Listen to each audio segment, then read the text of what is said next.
जैसे कि अगर आपके दीपक में एक फूल बन रहा है तो यह इस बात का संकेत है कि आपने जिस देवी देवता को ध्यान में करके अपनी अखंड ज्योति जलाई है वह देवी देवता आपसे प्रसन्न है और आप पर अपना आशीर्वाद बनाए हुए हैं। वहीं अगर आपके दीपक में दीपक की बाती में 2 फूल बन रहे हैं तो यह आपकी तिजोरी और धन से जुड़ा हुआ है। दीपक की बाती में 2 फूल का बनना आपको धन लाभ होने के संकेत देता है। माता लक्ष्मी के साथ धन के देवता कुबेर भी आप पर मेहरबान होने वाले हैं और आपका रुका हुआ पैसा या फिर रुके हुए काम पूरे होने वाले हैं, जिससे आपकी तिजोरी तो धन से भरी रहेगी ही, साथ ही आपकी जेब भी कभी खाली नहीं होगी और आपको सुख संपत्ति के साथ मान सम्मान भी भरपूर मिलने वाला है। वहीं दीपक की बाती में 3 या 3 से ज्यादा फूल का बनना आपकी मनोरथ पूरा करने का संकेत होता है। अगर आपने किसी मन्नत को लेकर दीपक जलाया है और आपके दीपक में 3 या 3 से ज्यादा फूल बन रहे हैं, इसका मतलब यह होता है कि देवी देवता आप पर मेहरबान हैं।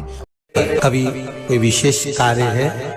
अटक रहा है, बहुत दिन से लगे हो, नहीं हो रहा, एक कलश जल, एक बेलपत्र। शिव मंदिर में जब बेलपत्र लेकर जाएं, बेलपत्र रखी सीधे हाथ में, उसके ऊपर रख लिया कलश, उसमें जल भरा हुआ हो, अपनी कामना कर कर मंदिर में पहुंचकर कलश को उल्टे हाथ में लेकर बेलपत्र को पहले अशोक सुंदरी वाली जगह पर, ये डंडी का जो भाग है जहां से पानी बहता है, अशोक सुंदरी की जो जगह होती है, और ये पत्ती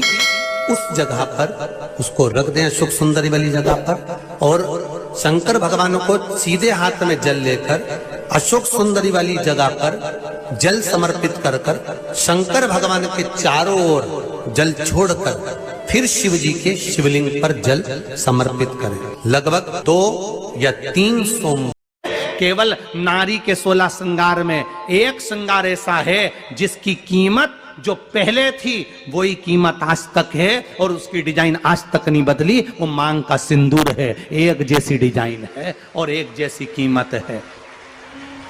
जिस व्यक्ति को बहुत गुस्सा आता है, बहुत क्रोध आता है, उसका नाम लेकर लच्चे पर गांठ लगाकर एक सिक्के पर लपेटकर नरसिंह शिला पर फेंक दिया जाता है तो जिंदगी में वो कभी क्रोध नहीं करता, नम्र स्वभाव। केवल नारी के 16 श्रृंगार में एक श्रृंगार ऐसा है जिसकी कीमत जो पहले थी वही कीमत आज तक है और उसकी डिजाइन आज तक नहीं बदली। वो मांग का सिंदूर है, एक जैसी डिजाइन है और एक जैसी कीमत है। शिवलिंग पर हम जब जल चढ़ाते हैं उस समय आपका ध्यान होना चाहिए, लोटा कलश शिवलिंग को ना छुए, टच भी ना हो, नख ना लगे, अपने हाथ की चूड़ियां भी भगवान को घिसने में ना आए, अपनी कोई सामग्री से भगवान को चोट ना पहुंचे। धीरे धीरे जल चढ़ाकर जब वो जल घूमता है, हम मंत्र बोलें ना बोलें, हम कुछ कहें ना कहें, अपनी जल की धार अपने आप मंत्र बोलती है और महादेव को आज भी हमारे यहाँ शंकर भगवान का प्रमाण है, जिस नारी के गर्भ गिर जाता हो, जिस नारी के संतान नहीं हो पा रही हो, जिस नारी को बच्चे नहीं होते हो या बार बार गर्भ गिर रहा हो या डॉक्टर कह दिया कि नाल में बच्चा लपटा हुआ है, कुछ मत करो, एक श्रीफल उस पर एक वस्त्र लपेटकर भगवान शंकर को उस नारी का नाम और गोत्र लेकर समर्पित कर दो, आखा की आखा उस नारी का जापा आराम से होता है। शिव की कृपा है, शिव की दया है। हर हर महान। एक बेलपत्र, 3 शमी पत्र, आप कभी दिल से, कभी मौका मिले